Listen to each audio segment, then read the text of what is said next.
June 22, 1941. The pre-dawn darkness along the Soviet border erupted with artillery fire that would ultimately seal Nazi Germany's fate. Adolf Hitler stood in his Wolf's Lair headquarters, convinced he was about to achieve his greatest triumph. Instead, he had just initiated what historians would later identify as the most catastrophic blunder of the Second World War. Operation Barbarossa, the invasion of the Soviet Union, represented not just a strategic miscalculation, but a fundamental failure of judgment that would cost him everything. The German Wehrmacht, fresh from stunning victories across Western Europe, crashed into Soviet territory with 3 million men, believing the campaign would be over before the first snowfall. Hitler's conviction that the Soviet state would collapse like a house of cards revealed a dangerous combination of ideological blindness and military overconfidence that characterized his decision-making throughout the war. The Führer's first critical mistake had actually occurred years earlier, rooted in his refusal to understand the true nature of modern warfare. While Germany's blitzkrieg tactics had revolutionized military strategy, Hitler consistently underestimated the industrial and human resources required for a prolonged conflict. His generals warned him repeatedly about the dangers of fighting on multiple fronts, advice he dismissed with contempt. General Franz Halder, chief of the Army General Staff, noted in his diary the growing concern among military leadership that Germany lacked the economic foundation for the ambitious campaigns Hitler envisioned. The Nazi leader's fundamental misunderstanding of logistics would plague German operations from North Africa to the Russian steppes. According to military historians at the United States Holocaust Memorial Museum, Hitler's ideological obsessions frequently overrode sound military judgment.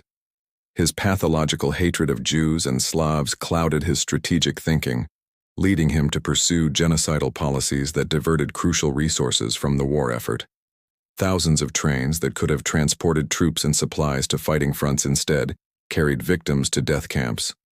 The SS units that could have reinforced crumbling battle lines were instead engaged in mass murder operations behind enemy lines. This allocation of resources to genocide represented not just a moral catastrophe, but a strategic one that weakened Germany's ability to sustain its military campaigns. The decision to invade the Soviet Union, while Britain remained undefeated, exemplified Hitler's pattern of escalating commitments without securing previous objectives. In the summer of 1940, Germany had achieved air superiority nowhere over Britain, yet Hitler chose to abandon the aerial campaign and turn eastward. His foreign minister, Joachim von Ribbentrop, had negotiated the Nazi-Soviet pact just 2 years earlier, securing Germany's eastern flank. That agreement, cynical as it was, provided Germany with vital raw materials and eliminated the threat of a two-front war that had destroyed Imperial Germany in the First World War. By tearing up this pact and invading his erstwhile ally, Hitler recreated the exact strategic nightmare that his predecessors had faced a generation earlier. The Wehrmacht would now face the prospect of fighting the British Empire to the west, the Soviet Union to the east, and soon, the industrial might of the United States.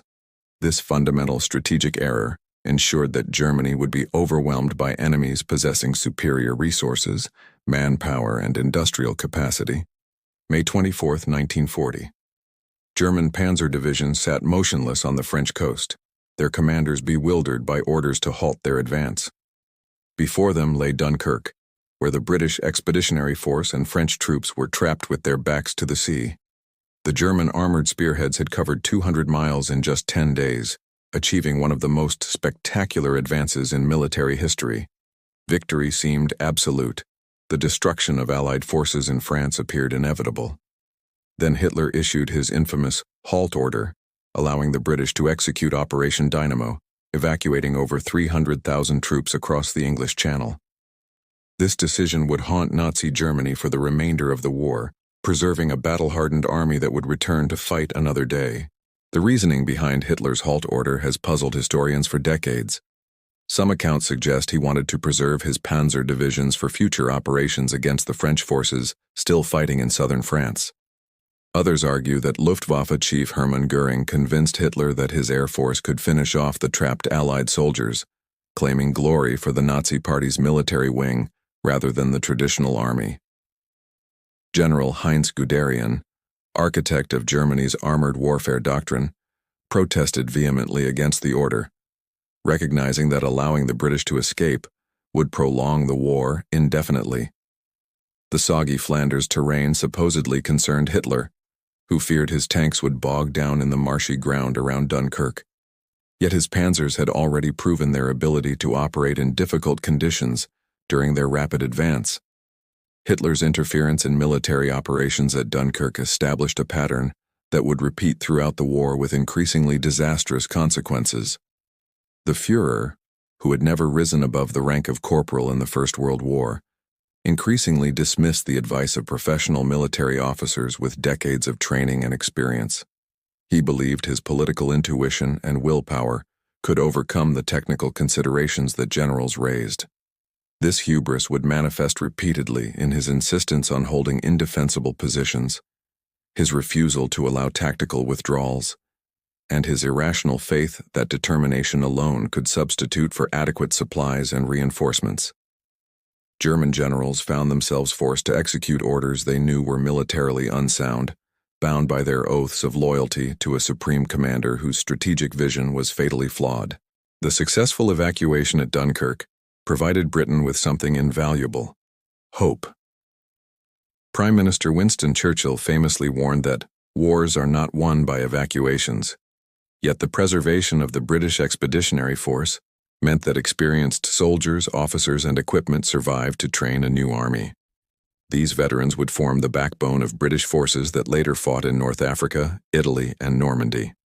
Perhaps more importantly, the evacuation demonstrated that Britain would continue fighting despite catastrophic defeat on the continent. Had those 300,000 men been captured or destroyed at Dunkirk, the political pressure on Churchill's government to negotiate peace would have been enormous. Hitler's halt order thus eliminated his best chance to knock Britain out of the war before turning east toward the Soviet Union. The psychological impact of Dunkirk reverberated far beyond the beaches of northern France. The evacuation became a powerful symbol of British resilience and determination, celebrated in the phrase "Dunkirk spirit" that sustained civilian morale through the dark days ahead. For the United States, still neutral in 1940, the dramatic rescue operation generated enormous sympathy for Britain's cause and strengthened the hand of those arguing for American support to the Allies. President Franklin Roosevelt watched these events closely, increasingly convinced that American security required Britain's survival. The seeds of the Lend-Lease program and eventual American entry into the war were planted on those beaches where Hitler's panzers sat idle, waiting for orders that never came to finish their victory. August 13, 1940. The Luftwaffe launched what it called Adlertag, Eagle Day, intended to destroy the Royal Air Force and clear the skies for Operation Sea Lion, the planned invasion of Britain. German bombers and fighters filled the summer sky in unprecedented numbers, confident that Britain's air defenses would crumble within weeks. Instead, the Battle of Britain became Hitler's first major defeat, a turning point that shattered the myth of Nazi invincibility and proved that the German war machine could be stopped. The Führer's mismanagement of the air campaign revealed his fundamental misunderstanding of strategic warfare and his tendency to change objectives impulsively based on emotion rather than military logic. Initially, the Luftwaffe focused on destroying RAF airfields, radar stations, and aircraft factories across southern England. This strategy was working. By early September, Fighter Command was approaching the breaking point, with pilot losses mounting faster than replacement crews could be trained. Airfields were being knocked out of action, and the intricate radar network that gave British fighters crucial early warning was being systematically dismantled. Air Chief Marshal Hugh Dowding, commanding Fighter Command, faced a genuine crisis as his forces' combat effectiveness degraded daily. Then Hitler made a critical error that saved Britain. After a small RAF raid on Berlin in late August, conducted more for morale purposes than military value, an enraged Führer ordered the Luftwaffe to shift its attacks from RAF installations to London and other British cities. This switch to terror bombing, later known as the Blitz, was strategically nonsensical. While it caused enormous suffering to British civilians and destroyed large sections of urban areas, It gave Fighter Command the breathing space it desperately needed to recover. Airfields were repaired, radar stations came back online, and new pilots completed their rushed training. The German bombers, forced to navigate longer distances to reach London, suffered increasing losses to British fighters and anti-aircraft fire. The Luftwaffe, designed primarily for tactical support of ground operations, proved poorly equipped for a sustained strategic bombing campaign. German bombers lacked the range and payload capacity to inflict decisive damage, while the vaunted Messerschmitt fighters, operating at the extreme limit of their fuel capacity, could provide only minimal protection to the bomber formations they escorted. Hitler's decision to postpone and ultimately cancel Operation Sea Lion in September 1940 marked another critical turning point. The invasion of Britain, ambitious and risky as it was, represented Germany's last chance to secure Western Europe before confronting the Soviet Union. The German Navy had been severely depleted during the Norwegian campaign earlier that year, and what remained was vastly inferior to the Royal Navy.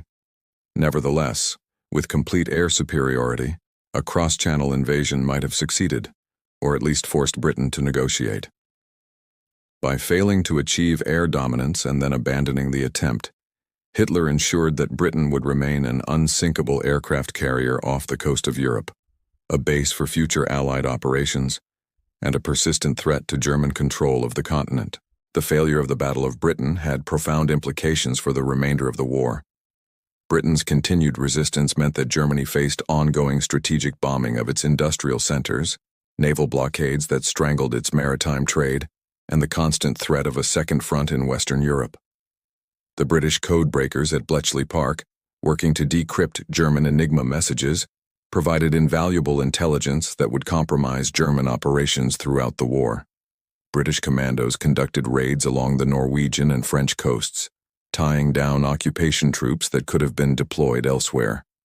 Most significantly, Britain provided the United States with a European ally and a staging ground for the eventual liberation of the continent.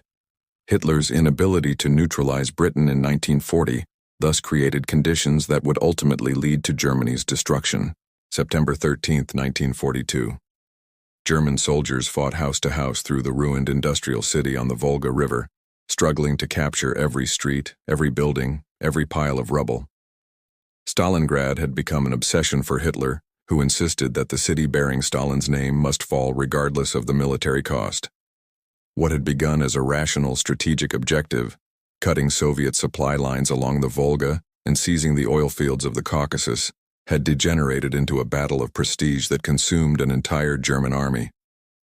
General Friedrich Paulus commanded the Sixth Army, one of the Wehrmacht's finest formations, as it ground itself to pieces in brutal urban combat against fanatical Soviet resistance.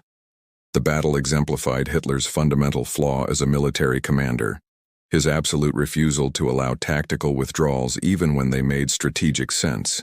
The German advance to Stalingrad had initially achieved remarkable success. Summer offensives in 1942 pushed deep into southern Russia, recapturing territory lost during the Soviet winter counteroffensive and threatening the vital oil resources that fueled the Soviet war machine. But Hitler, rather than concentrating his forces on a single objective, divided Army Group South into two separate thrusts, one toward the Caucasus oil fields and another toward Stalingrad. This division of strength violated the principle of concentration of force that had made Blitzkrieg so effective. Neither thrust possessed sufficient resources to achieve its objective quickly, and the Wehrmacht found itself overstretched across vast distances with increasingly vulnerable flanks protected by less reliable Romanian, Hungarian, and Italian Allied forces. As autumn turned to winter, Soviet forces under General Georgy Zhukov prepared Operation Uranus, a massive pincer movement designed to cut off the German forces in Stalingrad. On November 19th and 20th, Soviet armies crashed through the weak Romanian positions north and south of the city, their armored spearheads driving deep into the German rear. Within days, the Sixth Army was encircled, cut off from supplies and reinforcements. General Paulus requested permission to break out while the Soviet ring was still relatively weak, but Hitler categorically refused. The Führer insisted that Stalingrad must be held, promising that Göring's Luftwaffe would supply the trapped army by air. This promise proved to be fantasy. The Luftwaffe lacked sufficient transport aircraft to sustain an army of over 250,000 men, especially in the brutal winter weather that grounded planes for days at a time. Field Marshal Erich von Manstein launched a desperate relief operation in December, designated Operation Winter Storm, attempting to break through to the besieged Sixth Army. His panzer divisions fought to within 30 miles of the pocket, close enough that the trapped soldiers could see signal flares from their would-be rescuers. Manstein urged Paulus to break out toward his relieving force, but Paulus refused to disobey Hitler's explicit orders to hold position. The opportunity passed. Soviet reinforcements blocked Manstein's advance, and the relief operation collapsed. The Sixth Army's fate was sealed. Through January 1943, the pocket shrank under relentless Soviet pressure, German soldiers dying of cold, starvation, and wounds in a battle that had lost all military purpose. On February 2, 1943, Paulus surrendered what remained of his army, 90,000 frostbitten, starving survivors marching into Soviet captivity. Of these prisoners, only about 6,000 would ever see Germany again. The disaster at Stalingrad represented more than the loss of a single army. It shattered the myth of German invincibility in the East, providing an enormous psychological boost to Soviet forces and Allied morale worldwide. Germany's satellite allies, Romania, Hungary, and Italy, had watched their armies torn apart by Soviet offensives and questioned their continued participation in Hitler's war. The loss of experienced veterans and equipment at Stalingrad could never be fully replaced, weakening German forces for all subsequent operations. Perhaps most significantly, Stalingrad demonstrated the fatal consequences of Hitler's refusal to permit tactical flexibility. Professional military officers understood that sometimes withdrawal and consolidation were necessary to preserve forces for future operations. Hitler saw any retreat as ideological weakness, a failure of will rather than a practical military decision. This mindset would doom countless German soldiers in similar encirclements throughout the remainder of the war. December 11, 1941. Hitler stood before the Reichstag in Berlin and declared war on the United States of America, mystifying his own diplomatic staff and military commanders. Germany had no treaty obligation to do so. The Axis Pact with Japan required mutual defense only if a member was attacked, and Japan had initiated the conflict at Pearl Harbor 4 days earlier. The United States, despite growing support for Britain, remained deeply divided about entering another European war. President Roosevelt, constrained by American isolationist sentiment, had been carefully building the case for intervention, but direct participation remained politically difficult. Then Hitler solved Roosevelt's problem for him, uniting Americans of all political persuasions against a common enemy and bringing the world's most powerful industrial economy into the war against Germany. The reasoning behind Hitler's declaration has perplexed historians ever since. Some argue he believed war with America was inevitable and preferred to choose the timing himself. Others suggest he hoped to encourage Japan to attack the Soviet Union from the east, creating a two-front war that would destroy Stalin's regime.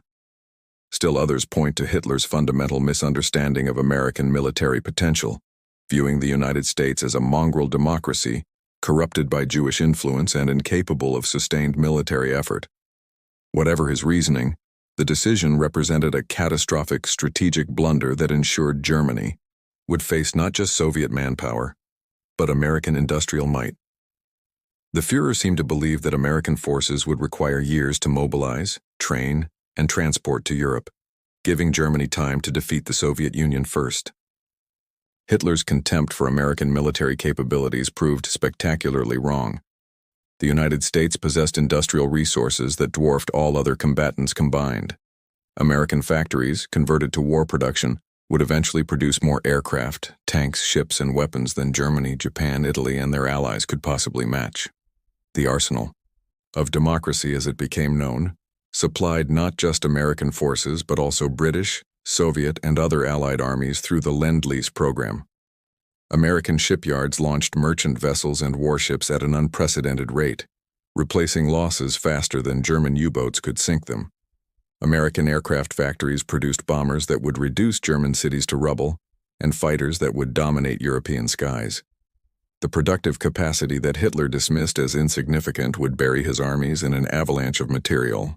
Beyond industrial might, American entry brought strategic depth that the Axis powers could never match. The United States could absorb losses and setbacks that would cripple smaller nations, drawing on a population of over 130 million and a continental economy isolated from enemy attack. American scientists and engineers, including many refugees from Nazi persecution, would develop decisive technological advantages, including advanced radar, proximity fuses, and ultimately atomic weapons. The American military, despite initial setbacks in North Africa and the Pacific, learned from its mistakes with a flexibility that eluded the increasingly rigid German command structure. Young American officers like Dwight Eisenhower, George Patton, and Omar Bradley would prove themselves masters of modern mobile warfare, coordinating land, air, and sea forces in operations of stunning complexity. Hitler's declaration of war on America created the grand alliance that would ultimately destroy Nazi Germany. British Empire forces, Soviet armies, and American military power, supported by resistance movements across occupied Europe, represented a coalition of resources that Germany could never overcome. The three great Allied powers, despite significant ideological differences and mutual suspicions, maintained their alliance through 4 years of brutal warfare, specifically because Hitler had forced them together. Had Hitler refrained from declaring war on the United States, Roosevelt would have faced enormous pressure to focus American resources on the Pacific campaign against Japan, leaving Britain and the Soviet Union to face Germany with far less support. Instead, Hitler created the conditions for his own destruction, uniting the world's greatest industrial power, its largest empire, and its most populous nation against the Third Reich. This single decision, made in a moment of hubris and miscalculation, may have been the greatest strategic error of the entire war. January 20th, 1942. Senior Nazi officials gathered at a villa in the Berlin suburb of Wannsee to coordinate what they called the final solution to the Jewish question. SS Obergruppenführer Reinhard Heydrich chaired the conference, explaining how the genocide of European Jewry would be systematically organized across occupied territories. The protocols of this 90-minute The meeting documented plans for the murder of 11 million people, a bureaucratized extermination that would consume enormous resources, even as Germany fought for survival against the Allied coalition. While the Holocaust stands primarily as an unprecedented moral catastrophe, it also represented a strategic disaster that significantly weakened Germany's ability to wage war. Hitler's genocidal obsession diverted critical resources, labor, and transportation capacity away from military operations at the precise moment Germany needed to maximize its combat effectiveness. The logistics of genocide strained German infrastructure throughout occupied Europe. Thousands of trains that could have transported troops, weapons, ammunition, and supplies to fighting fronts instead carried victims to death camps. In the summer of 1944, as Soviet forces smashed through German lines in Operation Bagration and destroyed Army Group Center, the German railway system was simultaneously transporting over 400,000 Hungarian Jews to Auschwitz. Military commanders pleaded for additional rail capacity to evacuate trapped units or rush reinforcements to collapsing sectors, but deportation trains received priority. According to research documented by the United States Holocaust Memorial Museum, the SS commanded resources including tens of thousands of soldiers who served as camp guards, execution squad members, and administrators of the killing machinery, forces that could have reinforced crumbling front lines as German manpower reserves dwindled. Beyond the immediate diversion of physical resources, the Holocaust destroyed a potential source of labor that Germany desperately needed. The Nazi regime murdered millions of people who could have worked in factories, built fortifications, or otherwise contributed to the war economy. While Germany exploited slave labor from concentration camps, the deliberately murderous conditions and ideological policies ensured that workers died faster than they could be replaced. Jewish engineers, scientists, technicians, and skilled Workers who could have contributed to Germany's technological development were instead murdered, their expertise lost forever. German industry consistently reported labor shortages throughout the war, particularly skilled workers, yet the regime simultaneously pursued genocidal policies that eliminated entire populations who possessed exactly those skills. The final solution also created security problems that absorbed German military resources. Partisan movements across Eastern Europe drew strength from Jewish resistors who had nothing to lose, survivors of massacred communities who chose to fight rather than await death. Large-scale anti-partisan operations tied down German divisions that were urgently needed at the front. The Warsaw Ghetto Uprising in April 1943 required thousands of SS and Wehrmacht troops to suppress, using artillery, tanks, and even aircraft against poorly armed resistors. These forces, employed in crushing desperate uprisings, were unavailable for combat against regular Allied armies. Similar resistance efforts across occupied territories, often sparked by Nazi atrocities, forced Germany to maintain large occupation forces in its rear areas instead of concentrating strength at the front. Hitler's ideological fanaticism overrode even basic military logic when it came to the Holocaust. As Germany's strategic position deteriorated through 1944 and 1945, rational military planning should have dictated conservation of all available resources for the defense of the Reich. Instead, the genocide continued and even accelerated, with death marches evacuating concentration camps ahead of Allied advances, consuming resources needed for military retreats. The Führer remained obsessed with completing the final solution, even as Soviet armies approached Berlin, diverting attention and resources from Germany's existential struggle. This prioritization of genocide over survival demonstrated that Nazi ideology, rather than military necessity, drove German decision-making. The Holocaust thus represented not just an incomprehensible moral crime, but also a form of strategic self-sabotage, with Hitler choosing to pursue genocide even when doing so, hastened Germany's military defeat. July 5, 1943. German tanks rolled forward across the grasslands of central Russia in what would become the largest armored engagement in history. Operation Citadel aimed to eliminate the Kursk salient, a Soviet-held bulge in German lines, and restore German initiative on the Eastern Front after the disaster at Stalingrad. Hitler had delayed the offensive for months, waiting for new Panther and Tiger tanks to arrive from German factories, convinced that technological superiority would overcome Soviet numerical advantages. The Della I proved fatal. Soviet intelligence, aided by the British Ultra program that had broken German codes, knew every detail of German plans. Soviet commanders used the delay to prepare defense in depth, laying millions of mines and constructing elaborate fortifications that turned the salient into a killing ground. The resulting battle consumed Germany's last strategic reserves and handed the initiative permanently to Soviet forces. Field Marshal Erich von Manstein had originally conceived the Kursk operation as a spoiling attack to be launched immediately after the spring thaw, before Soviet forces could consolidate their positions. Speed and surprise were essential elements of his plan. However, Hitler postponed the offensive repeatedly through May and June, insisting that Germany wait for the NSU, West armored vehicles, despite urgent warnings from his generals that delay was suicidal. The Führer's fascination with superweapons, his belief that technological miracles could substitute for sound strategy, blinded him to the reality that Soviet forces grew stronger with each passing week. By the time Operation Citadel finally commenced in early July, the Soviets had concentrated over 1 million troops, over 3,000 tanks, and over 20,000 artillery pieces to defend the salient.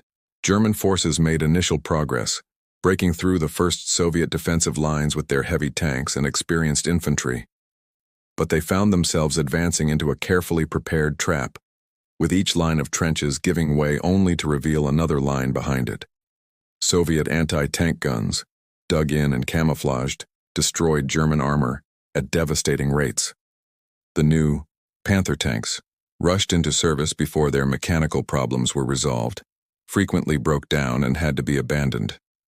Minefields channeled German attacks into prepared kill zones where concentrated artillery fire shredded advancing formations. The German advance, which should have achieved breakthrough within days, instead ground forward at enormous cost while Soviet reserves moved into position for counterattacks. On July 12th, Soviet forces launched their own offensive against German positions south of Kursk, threatening to cut off the German spearheads. Simultaneously, Allied forces landed in Sicily, creating a crisis that Hitler used as justification to cancel Operation Citadel and transfer forces to Italy. German units withdrew from their hard-won positions around Kursk, having suffered catastrophic losses in men and materiel for no strategic gain. General Heinz Guderian, Inspector General of Armored Troops, later wrote that after Kursk, Germany never again possessed sufficient armored reserves to launch major offensive operations on the Eastern Front.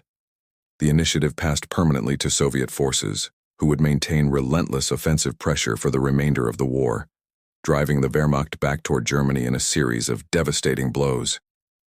The failure at Kursk exemplified multiple recurring failures in Hitler's military leadership. His obsession with technological solutions delayed the offensive beyond any reasonable hope of success. His refusal to trust his experienced commander's judgment about operational timing ensured that surprise. It was lost and the enemy prepared. His insistence on attacking a heavily fortified position without adequate resources reflected his continued belief that willpower could overcome material disadvantages. Perhaps most significantly, his decision to cancel the operation just as it was failing, rather than allowing an orderly withdrawal earlier, ensured maximum losses for minimum gain. From Kursk forward, German forces in the east fought an increasingly desperate defensive battle, attempting to slow the Soviet advance toward Germany itself. June 6, 1944. Allied forces stormed ashore on the beaches of Normandy, establishing the long-awaited Second Front in Western Europe. Hitler, who had obsessed over defending Fortress Europe against invasion, had critically weakened his defenses through a series of decisions that bordered on self-sabotage. He kept powerful panzer divisions far from the coast, convinced the main landing would come at Calais, despite intelligence suggesting otherwise. He maintained enormous forces in Norway, guarding against an invasion that existed only in his imagination. He split command responsibilities between Field Marshal Gerd von Rundstedt and Field Marshal Erwin Rommel, ensuring confusion rather than unified response. When the invasion came, Hitler was asleep at Berchtesgaden, and his staff refused to wake him. By the time German commanders received authorization to commit armored reserves, Allied forces had consolidated their beachheads and controlled the air above them. The opportunity to drive the invasion into the sea, if it ever existed, vanished in a fog of confusion and hesitation. Hitler's interference in the defense of France demonstrated his complete loss of grip on military reality.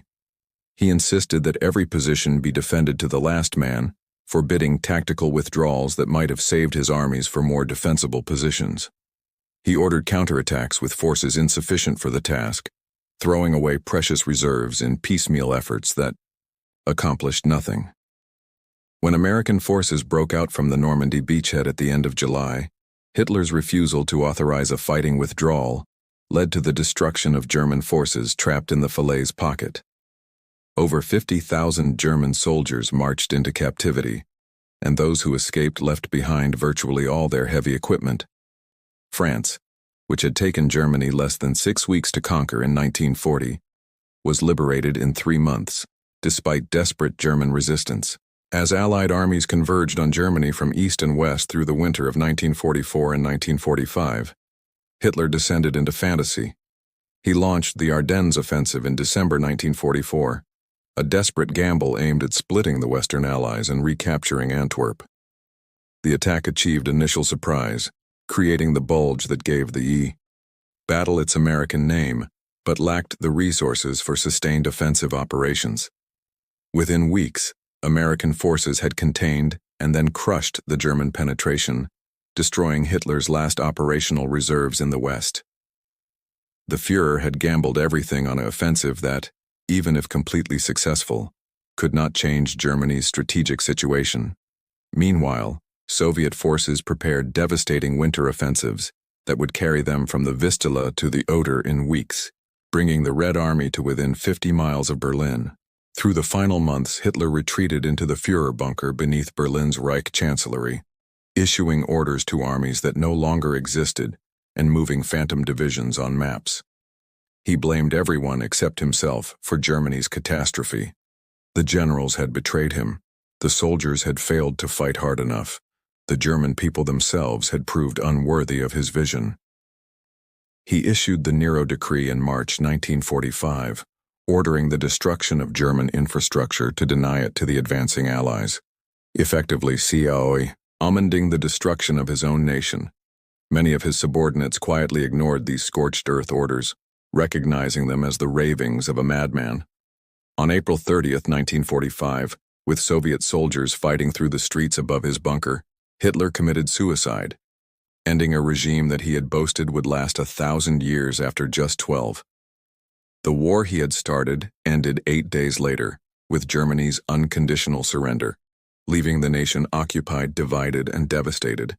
Hitler's biggest mistakes were not simply tactical errors or operational misjudgments, though he made countless of those.